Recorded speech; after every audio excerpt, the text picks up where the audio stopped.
Thanks for a great job for us.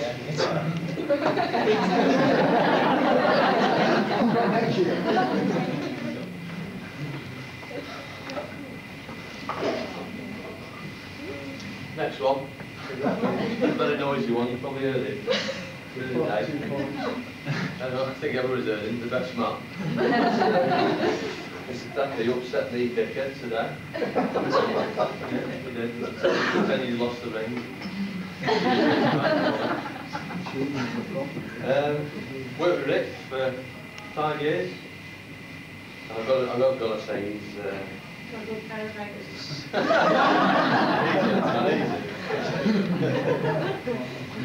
he's superb, he really is, in work and out. And today, I couldn't do without him. Absolutely fantastic. It's getting silly now. Wait, give him a minute.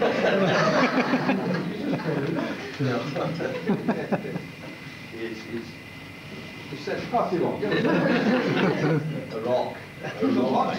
A rock? How do you spell that?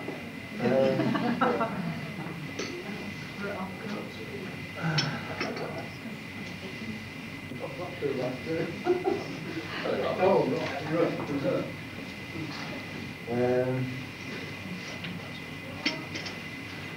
What's the next folks? That was a mustard dress on there, wasn't it? I'm going to ask my wife, who is probably the luckiest woman around.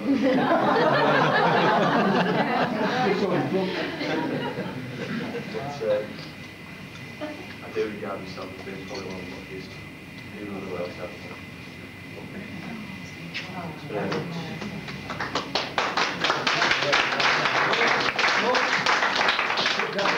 Finally come to the bridesmaids who work their arse out.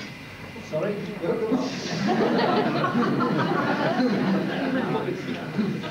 Helping down the dress and great job.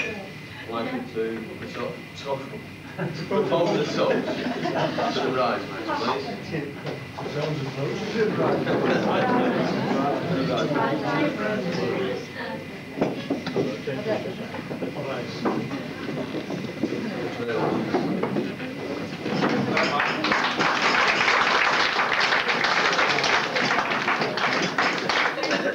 Our final speaker of the afternoon is Mr. Rick Patrick. Not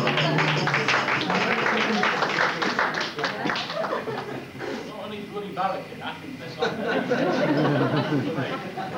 Thank you very much. Tradition has gone out the window really, so we've got a massive big table here. So because tradition has gone out the window, what I'd like to start with doing is what people generally do at the end. I'd like to propose a toast to Janet. I'm not generally the sort of person who is who would pour praise on people, but to be absolutely frank with you, apart from this lady sat here, that's got to be the most beautiful bride I've seen. So, Janet Murray. Cheers. Cheers, Janet. Right, I'm Richard Thackeray. I work with Mike, and he stole my thunder rather. I've got about 4 cards here, and I don't know what I'm doing now because he told me so much about me, so not like but as I say, I work with Mike. That's who I am. If any of you want to talk to me later, I'm available. Murphy's, no, Banks's were on mild. What I'm going to do is read a couple of the cards that are there, just to get my nerves settled a little bit. But before I do that, I believe Arthur needs to make himself known. Where is he? There in the video. Put your hand up, Arthur. No, in the air. Arthur has forfeited his holidays to come today, which, all joking aside, is fair play to the fella. Somebody mentioned last night it was Les, so he was only come for the buffet. I don't know whether that's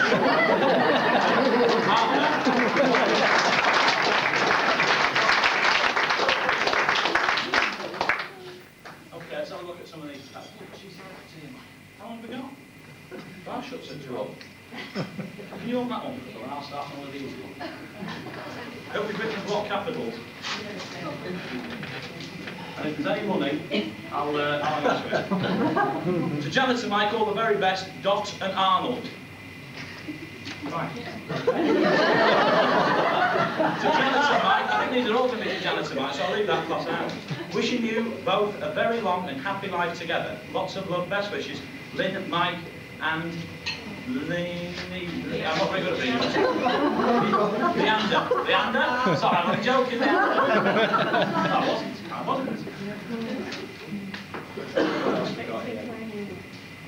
Oh my Lord. To Janitor Mike, wishing you every happiness on your wedding day and throughout your life together.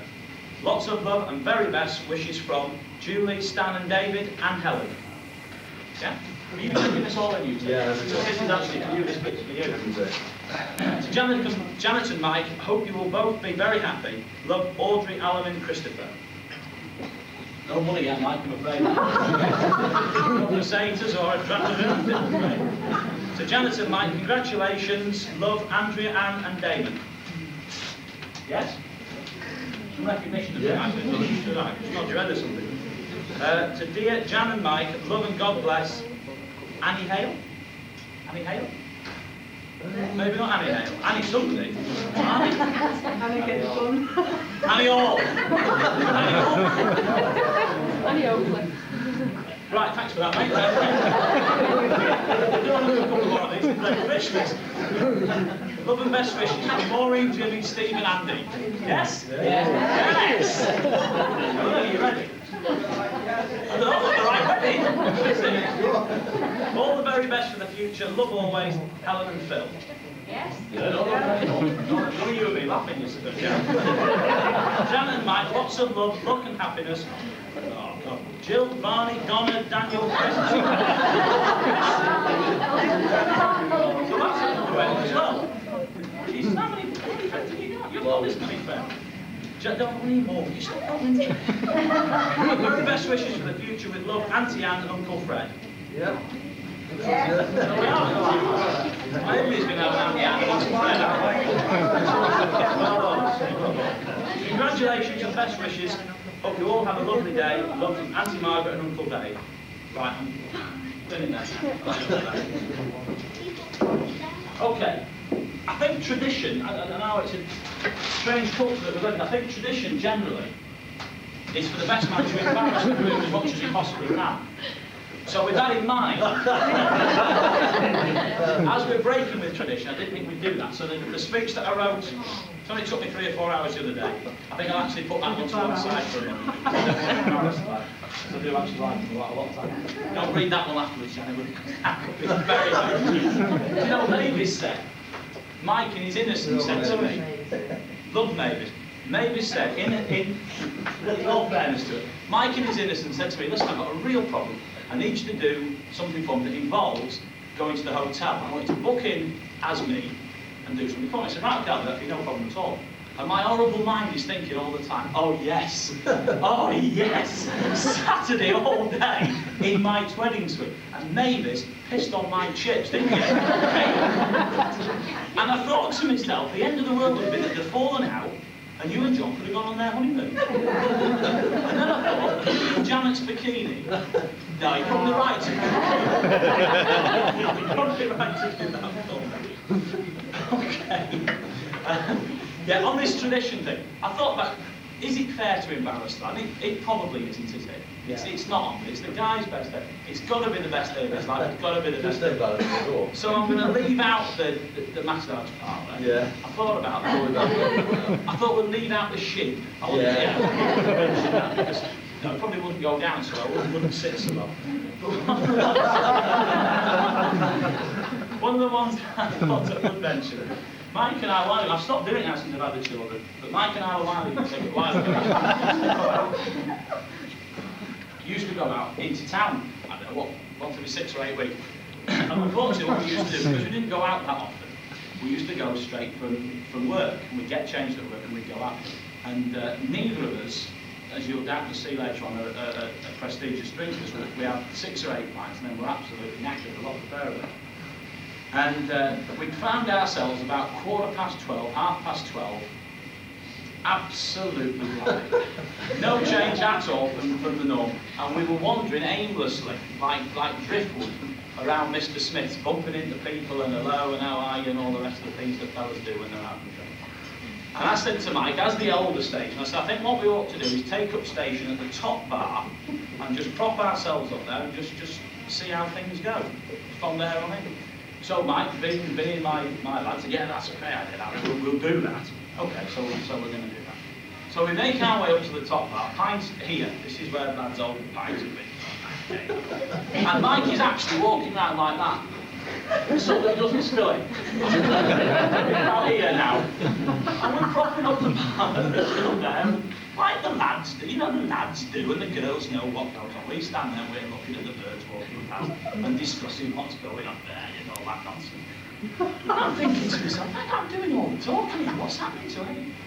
And I turned around and looked at Mike, and fortunately, if I'd have looked a second later, I would have missed it, but fortunately, I caught Mike. I'm here on the bar, like this, nonsense. And Mike is here, but unfortunately, the bar finishes here. And Mike has given it this one. I've got to tell you, I don't know if any of you watch Fools and Horses. The guy who wrote the sketch for Del Boy falling through the bar was definitely in Mr. Smith's that night. I saw my friend Mike fall through the bar. Absolutely no question.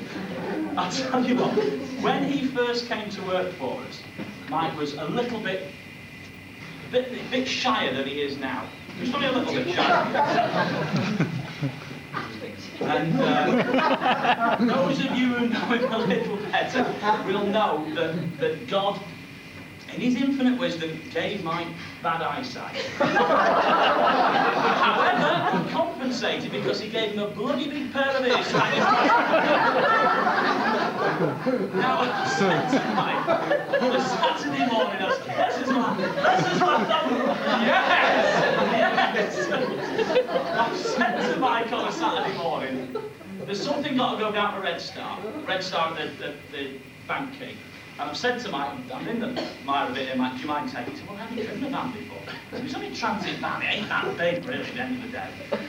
Right, okay, yeah, I'll do that for you. He'd only been working for us 3 or 4 weeks, and to be absolutely fair to Mike, and to give the lad credit, if there's one thing he's very, very good at, it's actually achieving, pleasing people. If he says he's going to do something, he actually goes ahead and does it. So I know that if I give Mike the parcel to go on the Red Star train that's going at 11 o'clock, he's leaving our place at 10:30, it's going to be on the train at 11, no question at all.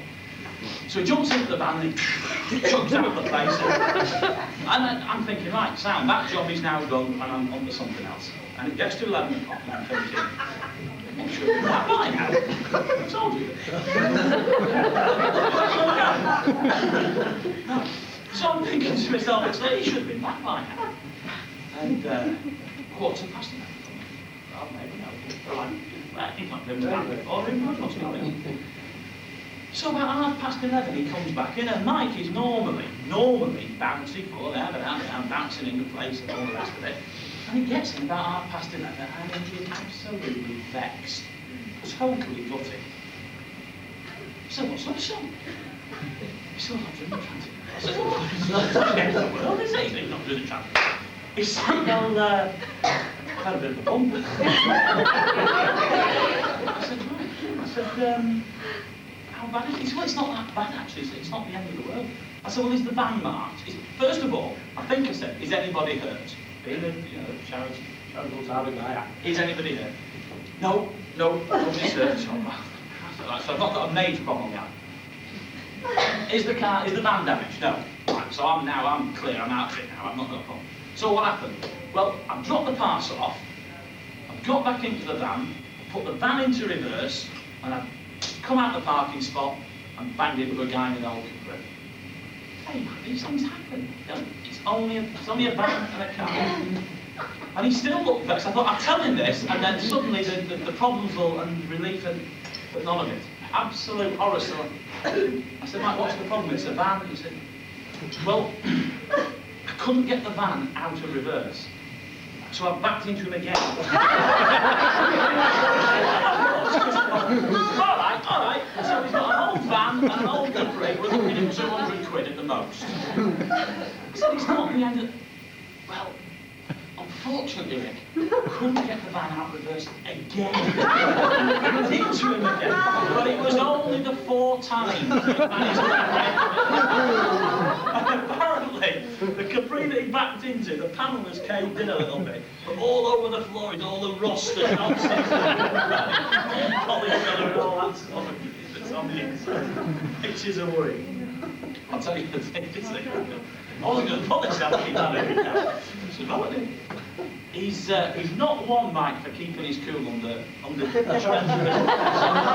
If somebody pisses him off, they really do piss him off. He goes from here as sort of an equilibrium to like down here very, very quickly. And he bought an old Foxy watch once. And the battery went on it. As batteries go on watches. So he shoots down to a shop in the town and buys himself a new watch for his battery.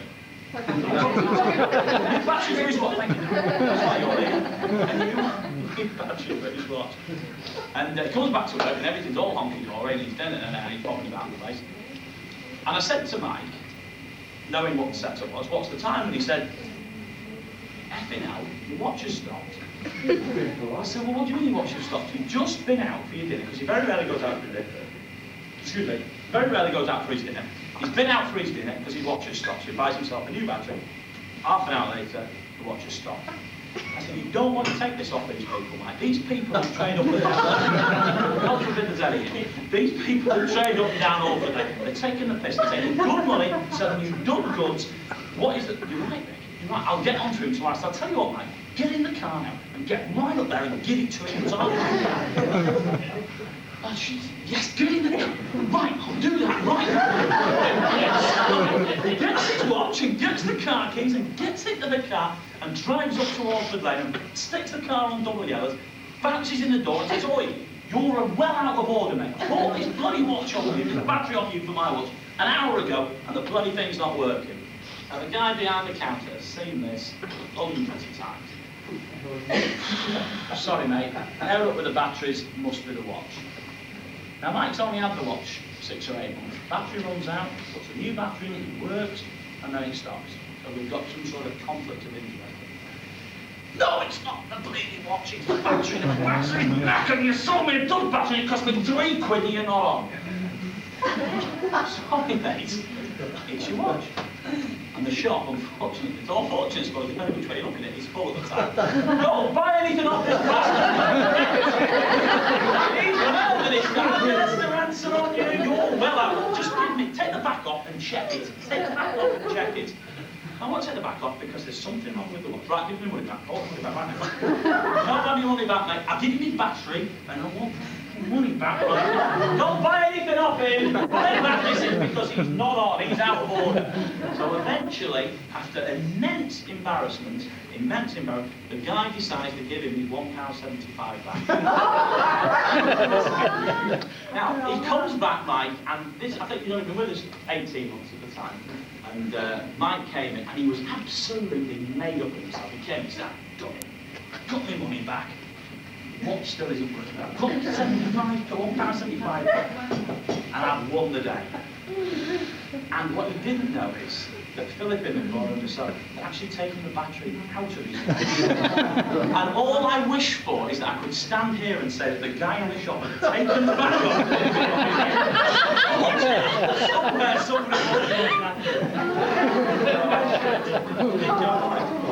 I understand that there's some football scores, I think Newcastle have drawn, I think with Liverpool. Michael said I shouldn't tell these results. United have gone down good style.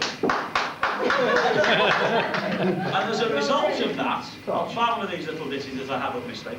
I believe after the match, Alex Ferguson spoke to Kevin Keegan and said that he was prepared to swap Sharp for Cole. And after some consideration, Keegan said, all right, but how many bags? Yeah,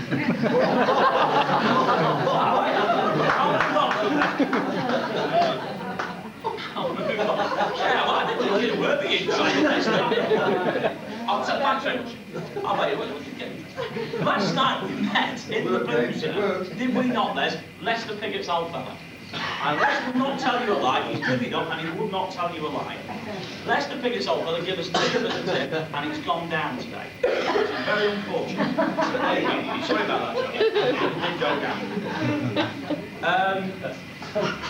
down. Man City won So the vicar will be happy. The vicar in the, what do you call the place where you do the signing? No, where you sign with the vestry. We're still signing. The vicar's got the dog collar on. I'm signing. He's filling things in pencil. He's got his. You don't mind it. Blue, white, black scarf. Brother, he takes his cassock off and he's there. He's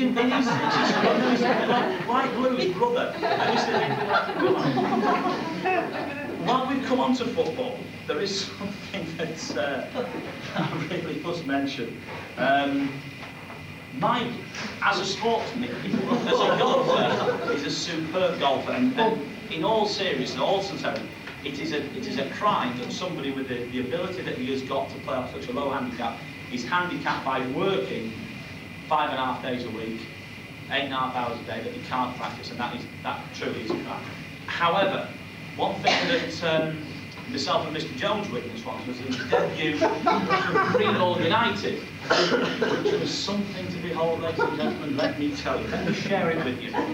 Mike and I got there. I took my dog for a walk and went down there to watch him play under the shadow of the Ports refinery at Stockton Heath. And I was quite surprised. It was his first game for the team, but he was actually captain. And he went up to the centre circle to toss up. I later found out that he was the only one who had a 10p, so he was the only one who couldn't toss up. So the game progresses, and myself and Mike Jones walked around the pitch as elderly statesmen do, discussing the pros and the cons of the way the game is being played. Triangles, 3-2, whatever they are, combinations. And of course we've got Peter Bonetti at the back. And I was saying, so how's he playing? Do you think he's having a good game? He said he's doing all right, he's doing all right. It's 0-0. This is a pre-season friendly, and everybody is playing for the place. And the intensity of the game was quite. We came to half time and we turned around at half time, and it was still 0-0. It was a close game, and it's fair play to Ray Charles. He'd had a good game. They were going to put a bell in the ball next time, so we knew it was coming. I don't know whether they did or not. So we turn around at half time and it's still 0-0. And we enter the final quarter of the game. And I'm thinking, well, I'm not a footballing man myself, but you know, we're going to settle for a draw here. This is going to be a draw. But late on in the second half, the goalkeeper of the opposition side pumps a long ball downfield. The centre half collects it, skillfully beats his opposite number, looks up and sees his centre forward heading towards the goal area. Slides side-footed a beautiful ball around his opposite number and in towards the defence. No problem whatsoever, because the carefully and well-drilled defensive unit of Greenall had this covered with no problem at all. We had two wingers, two deep defenders, coming from the side, and this ball was no problem at all. Because indeed, the centre half who was chasing was 15 yards behind the ball. And then, like a banshee, Mike's ball! He must have thrown 5 or 6 paces and then broke into an antelope-like canter. The 2 defenders stopped dead. The centre forward, let me tell you, crapped his pants. The ball rolled along the floor gingerly towards the 18-yard post, and Mike strode out manfully. And unfortunately, ladies and gentlemen, he fresh out. And despite his bad eyesight, he managed just to see it roll over the goalpost, which was sad. He went to put his head in his hands and missed. Am I right, Michael? Yes, And Greenall, I think, ended up going down 2 or 3-0. But oddly enough, he never. I can't understand what. No, he gave his.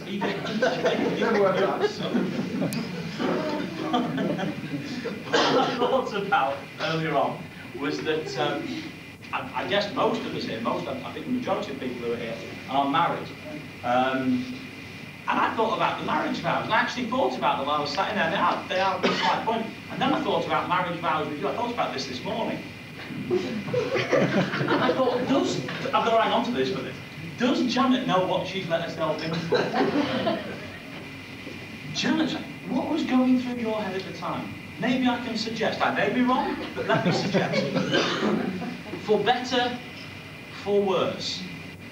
So Mike's had a bad day, but okay. Janet's had a bad day. Mike's going to come in, he's going to be very understanding. No hey, Janet, you've had a bad day, I've had a bad day. Hey, babe, let's open a bottle of wine, let's sit down, let's have a few drinks, and let's forget about it. You think so? No, mate. For richer, for poorer. Do you know, I bet on Ernie Els he's not even made the bleeding. What about this for a line? I'm very glad that Ladbrokes betting line is free fall, otherwise she'd kill me. It's Friday afternoon. Can't believe it.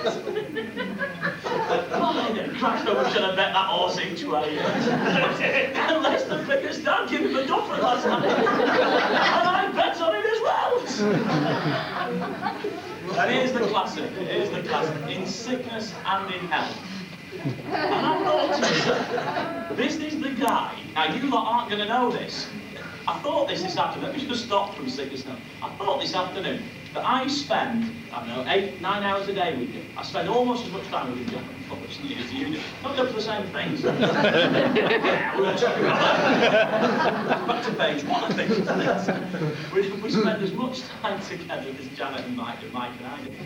And he never has had, he's had 1 day off in 5 years, he's had 1 day off sick, and he was at the dental hospital having his teeth taken out.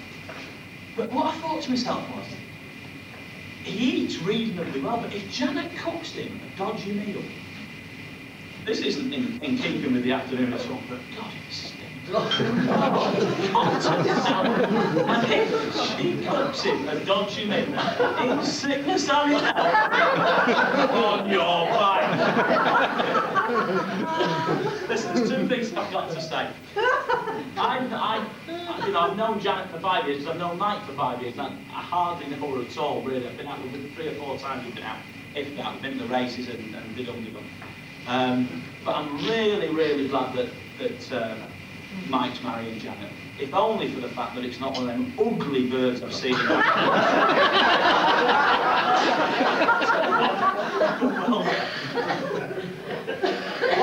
One final thing.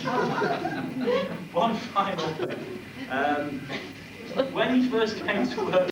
I'm a bit embarrassed. Already starting the best man. Mums and dads. Come on, mum, dad, come on, whoever. Come on, oi! Where's the best man gone? He's pretending to book film in the camera now.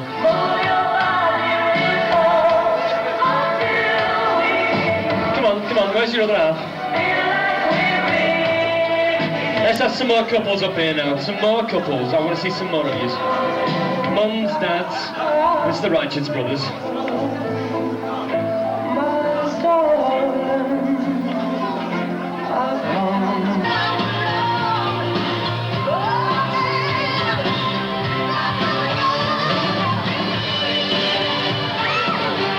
Radio 1, I won't play it for you.